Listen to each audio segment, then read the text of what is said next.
இப்ப இருக்கிற பிரச்சனை பிரச்சனை பிரச்சனை பார்த்து கொண்டு இருக்கிறோம். இதை விட பெரிய பிரச்சனை வந்தது. கர்த்தர் உங்களுக்கு அதை மாற்றி கொடுத்திருக்கிறார். அதை நினைத்தாலும் உங்களுடைய விசுவாசம் பலனடையும், தைரியம் வரும், சந்தோஷம் வரும். உடனே அற்புதம் நடப்பதை நீங்கள் பார்க்க முடியும்.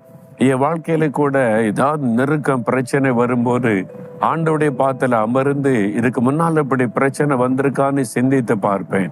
இதை விட பெரிய அளவுல வந்தது, நெருக்கம் வந்தது, அவமானம் வந்தது, நிந்தை வந்தது, அவ்வளவுதான் அந்த சூழ்நிலை வந்தது. ஆனா ஆண்டவர் கைவிடல, ஒன்றும் என்னை மேற்கொள்ளல, ஜெயித்து வர உதவி செய்தார்.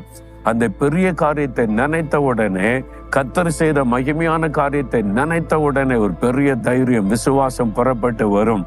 அதை தாண்டு சொல்லுகிறார். அந்த மகிமையான காரியத்தை சிந்தித்து பாருங்க. உங்க குடும்பத்துல உங்களுக்கு ஆண்டவர் எவ்வளவு பெரிய காரியம் செய்திருக்கிறாரு. அதை நினைத்து துதிங்க. இப்ப வந்திருக்கிற பிரச்சனை ஒண்ணு இல்லாம போயிடும்.